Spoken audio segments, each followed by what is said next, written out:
Hello, everybody. There we go. Hi. Hi, Shannon. Hey, Shannon. Hello. Oh, turn that back on. All right. Well, the next one that we're going to be talking about, we're talking about the healing power of pets and animals. And many of us know that animals bring comfort, but what we're exploring today is deeper than companionship.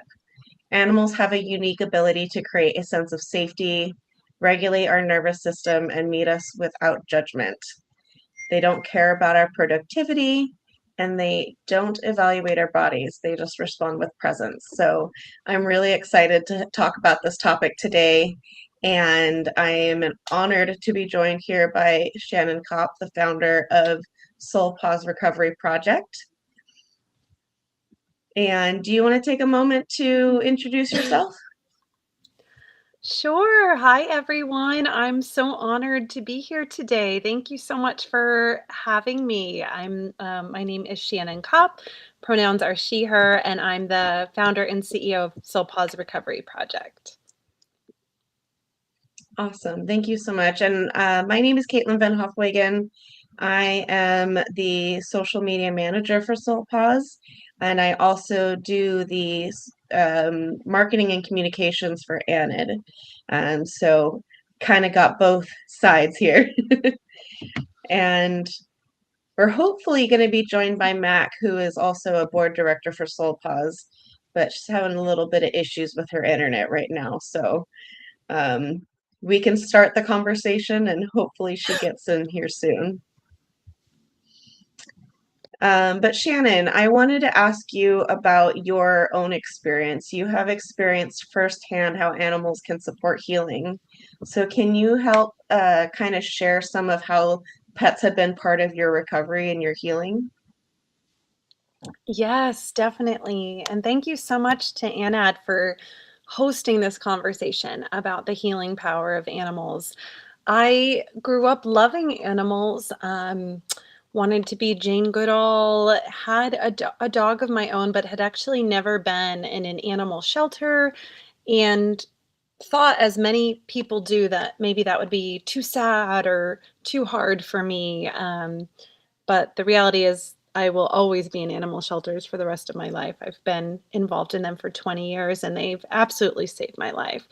But I, as many of us who struggle with eating disorders or substance use disorders, as they develop, it can really take up your identity. And for me, I developed an eating disorder in high school around the same time that my father's alcoholism was spiraling out of control. And it was a coping mechanism for me, but it got progressively worse and more serious throughout high school and college. And I moved from the East Coast to the West Coast thinking palm trees and sunshine would surely fix the eating disorder, and it didn't. And I ended up hospitalized in a treatment center. And I was only there for a short time, but in that short time, there was a therapy dog. And I just remember something in my soul just was finally able to breathe for a moment when that dog was in the room. I felt safer and I felt like I could be a little bit more myself. And so when I returned from treatment, I started working with an eating disorder therapist, Dr. Materna, who I'd worked with for about 10 years. And she immediately picked up on the fact that I could not stop talking about this dog. She said, let's follow that light. And I found a marketing job at the San Diego Humane Society. So I wrote essentially match.com for all of the animals there. And so this is Fluffy. She loves going for long runs on the beach, etc. And it was absolutely my dream job. And yet I continued to relapse and struggle primarily with bulimia. And that eventually led to suicidal ideation and this feeling of overwhelming guilt and shame. Like, I had the privilege of working, with an incredible therapist, and yet I was continuing to relapse. I had the privilege of working among these most loving, amazing, resilient shelter dogs, and yet I continued to relapse. I had a loving family and friends, and I got to the point where I thought I was going to follow in my father's footsteps. Eventually lost. Oh, we lost Shannon for a second. Let's see here.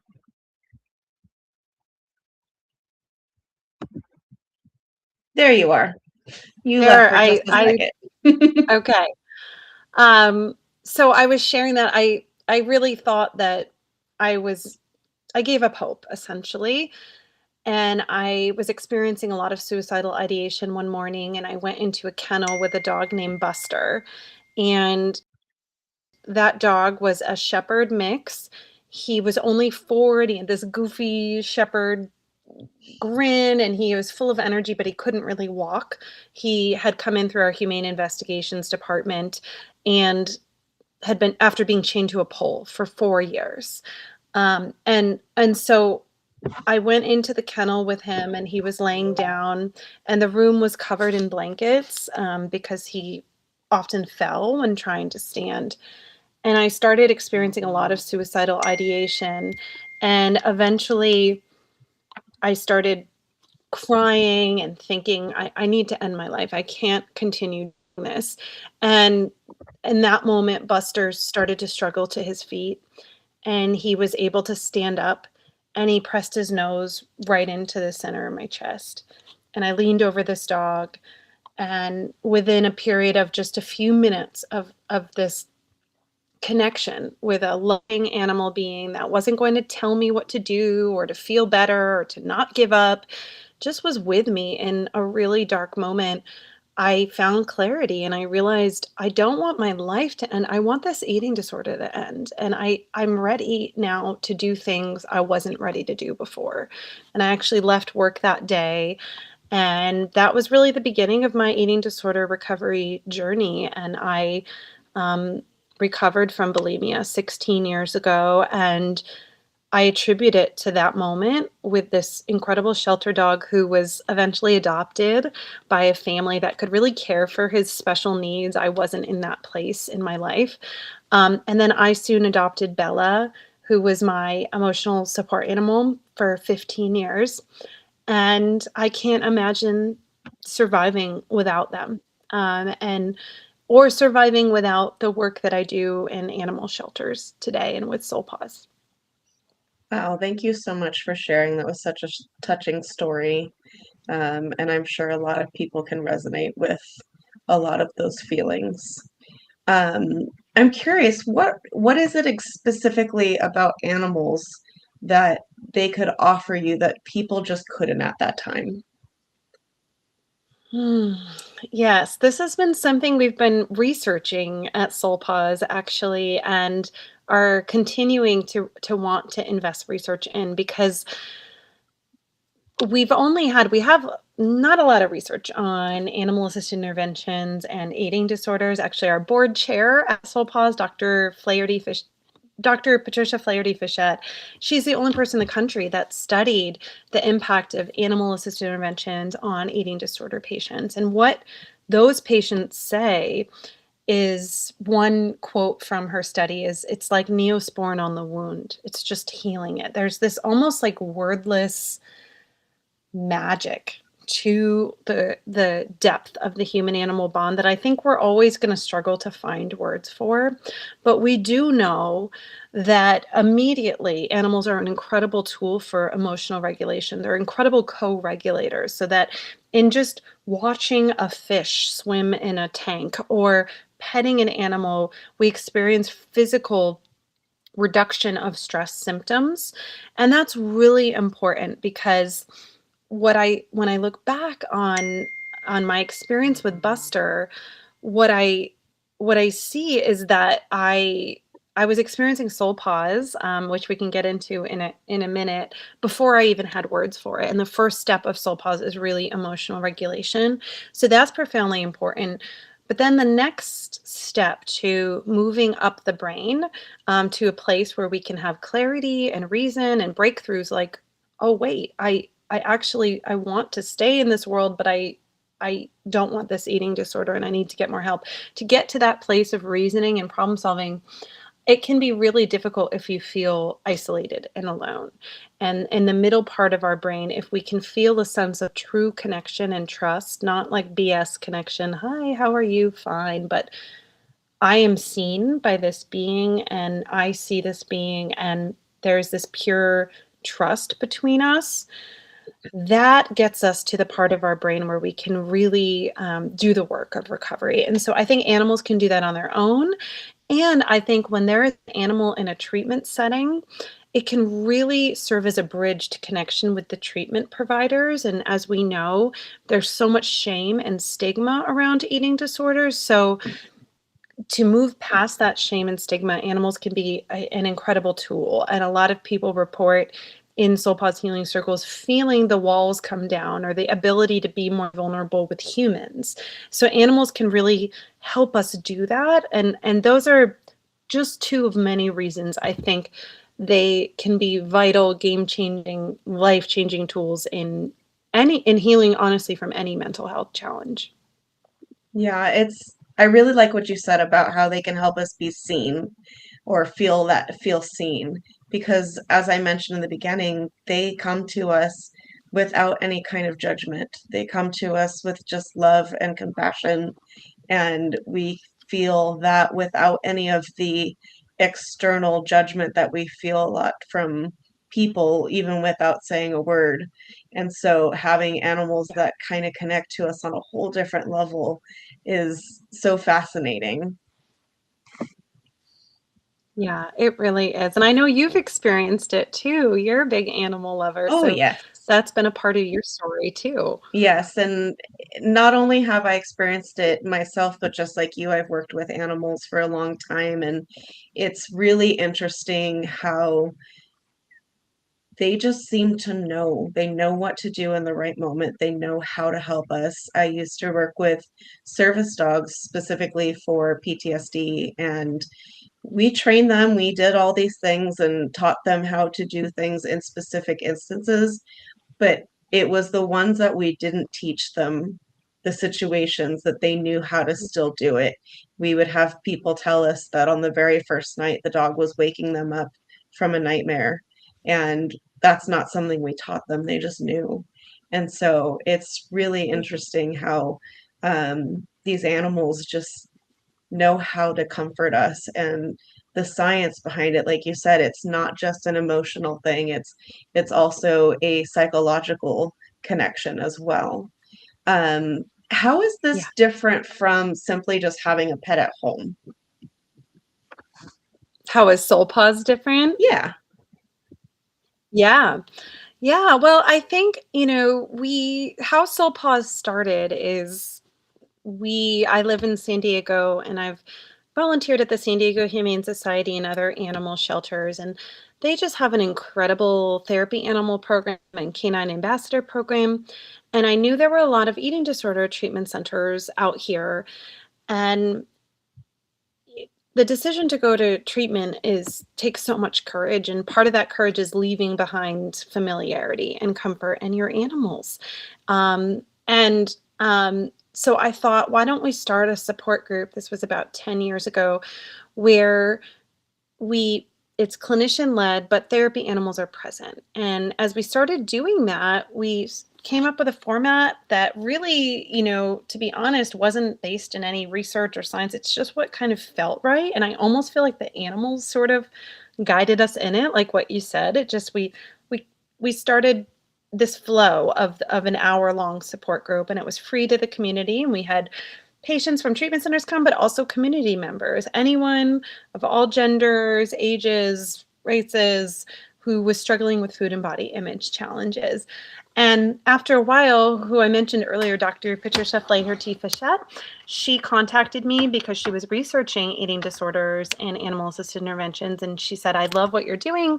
Can I do SoulPaws in Philadelphia? And she started providing that support group in Philadelphia. And it was Patricia that really identified the science behind SoulPaws, which is a pretty intentional way of interacting with animals to get you to the part of your brain where you can reason and problem solve. And so So, Dr. Bruce Perry, who is an advisor at SoulPaws, has studied the brain and the impact of trauma, especially on children, for more than 40 years, and came up with something called the neurosequential model, which essentially, and I am definitely simplifying this, but an aspect of the neurosequential model is the fact that we process information in our brains sequentially. And so the first, before we can get, and the model is regulate, relate, reason. So before we can get to reasoning, two things have to happen. First, we have to be regulated, and we do that at SoulPaws by doing a grounding meditation with the animals. Usually the animals are therapy dogs, but we've also worked with all sorts of farm animals and small animals and miniature horses as well. So the clinician guides us in a regulating meditation that's connected to animals. Then the next part of the neurosequential model is connect. And it's what I was saying earlier, to establish a sense of psychological safety. And so we do that at SoulPaws by spreading throughout the room. There is no talking, no phones, no picture taking. And for 20 minutes, we play soft meditation music, and essentially therapy animals visit you one after another. And your sole job is to just connect with that loving animal for 3 to 4 minutes. Usually our groups are 10 to 15 individuals to a ratio of 3 to 4 therapy animals. And so in between therapy animals visiting you, you have a journal and you can draw or you can write as you're awaiting a visit. But it's, I think, very emotional to be in a space with an animal and there's no talking, no language, just that pure connection. And like you said, these animals we're working with are really attuned to human emotion. So I can even say at SoulPaws, after my emotional support animal Bella passed, I started to feel really overwhelmed, and a dog just jumped right into my lap in the chair before we even got to the connect portion. So there is something about trained therapy animals where they are attuned to your emotions. Um, and so we do that for 20 minutes, and it can actually be quite challenging because I think all of us are really used to multitasking and like being on our phones with animals or talking to someone while we're petting the animal. This is all about being with the animal. And then after we've done these two things, regulate and relate, then we go to the clinician-led portion of the workshop, which is a group discussion. And so we've adapted that model at SoulPaws to be our 3 pillars of calm, connect, heal. And we do that in a group format, but it's something you can also take with you and do at home with your pets. You can really carve out time to practice one of our meditations at SoulPaws, but it could be any meditation with your animal present. Pets are a little different than therapy animals. My Bella would stay in my lap forever. My dog currently, Luna, gets distracted and is only there for a little bit. So it depends also on your pet, but you can definitely do calm, connect, heal at home. You can spend time without the phone, without conversation, being with your animal and just witnessing what happens in your own body and soul as you're intentional about interacting with animals. That's incredible. It sounds amazing. I know that you have a healing circle in San Diego, and then also the newer one that's in Texas as well. That's pretty regular. But I also Yes. know you have some virtual groups coming up as well. Do you want to talk about that? Yes, and a huge thank you to you for getting the word out about all of these groups. You do so much for both ANAD and SoulPaws, and really, it's incredible. Your story is incredible. But yes, we are, thanks to the San Diego Foundation, launching a virtual support group for teen girls or non-binary individuals that identify with girls' communities ages 14 to 18.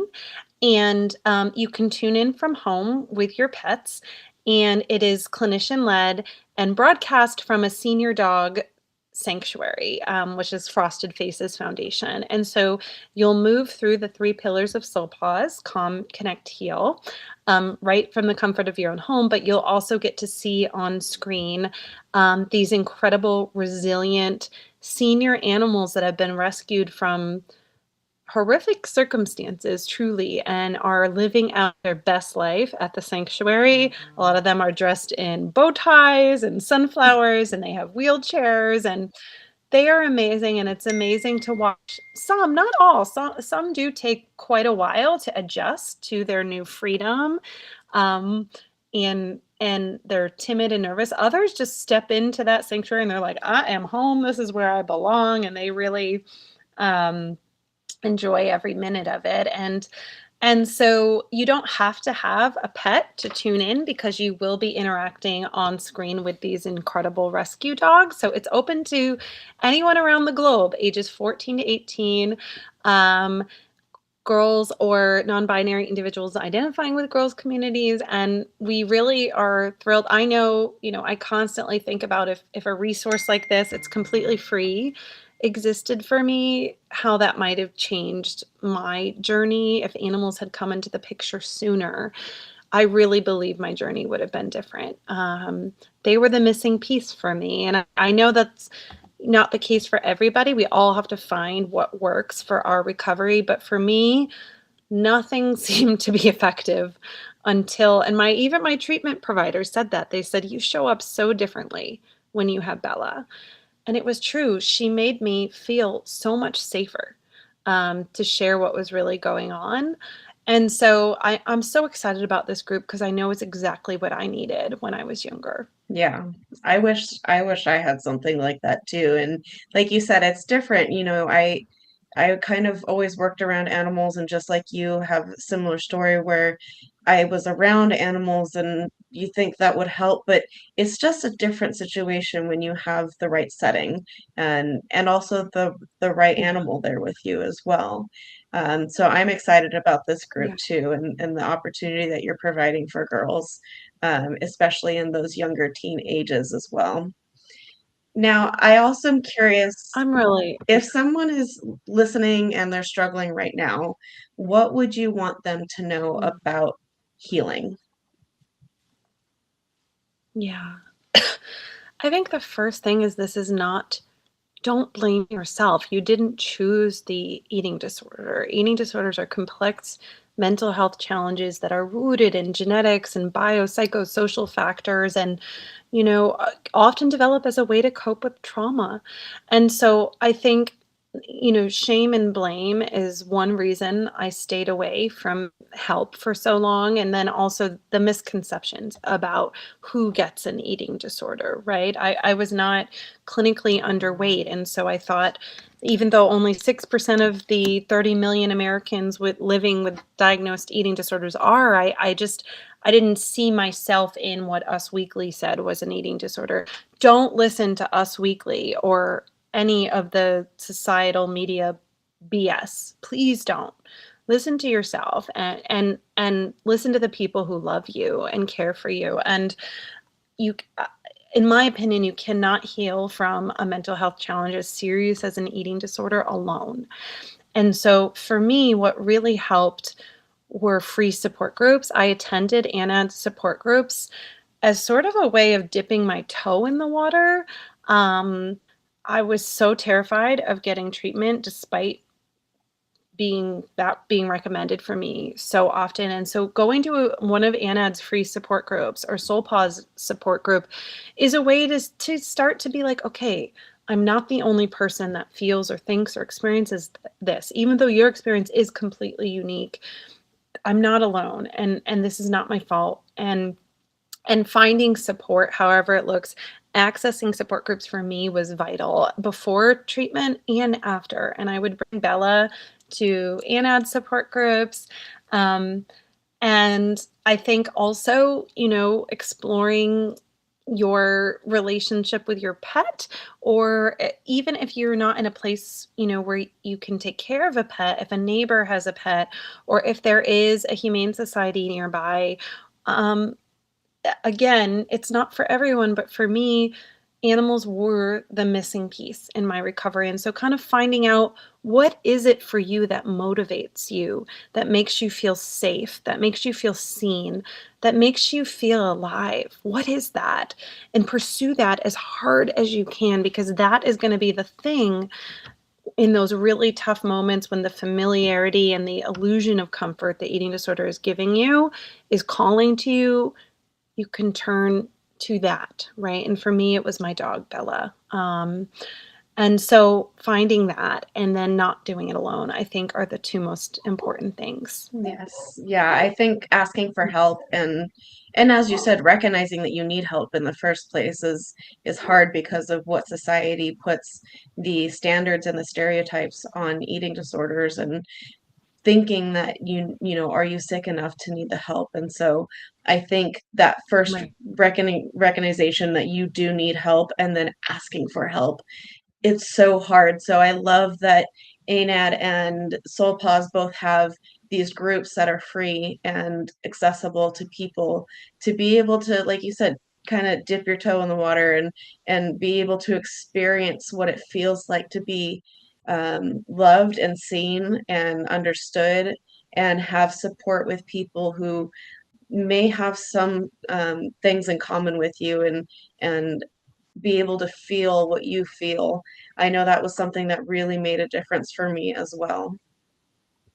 And I think, for ANAD being the longest serving eating disorder nonprofit, they really know what they're doing with their support groups. I guess that's the other thing. Like I felt so, I mean, I attended these groups in the early 2000s, and they are still here for you today, and you can access a lot of them virtually. And what a gift that is. And so, for anyone listening, please do check out and add support groups. They are incredible, and they've been doing this for a very long time. And so, the groups really are designed, to help you do the same things we're trying to do at Soul Pause, which is make you feel safe, make you feel less alone, and help you really get at your truth and your needs, your specific needs for your recovery.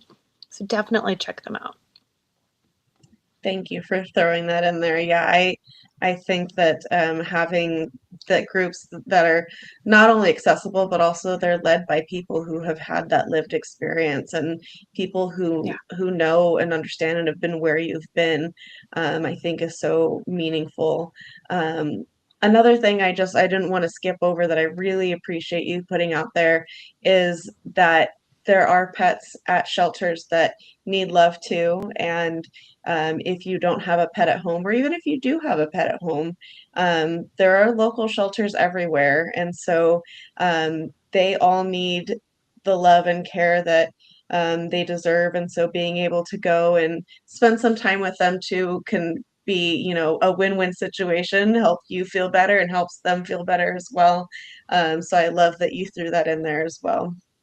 And that's also Yeah, free. it's free. And I know so many people I've reached out or have reached out to me in eating disorder recovery who have said, I wasn't in a place where I could adopt an animal on my own, but going to the shelter, walking the dogs, sitting with the dogs or the cats, reading to them. There's so many ways you can volunteer. There's shelters all over the country. And this is a place that can really bring meaning and purpose and unconditional love to you, and it's free.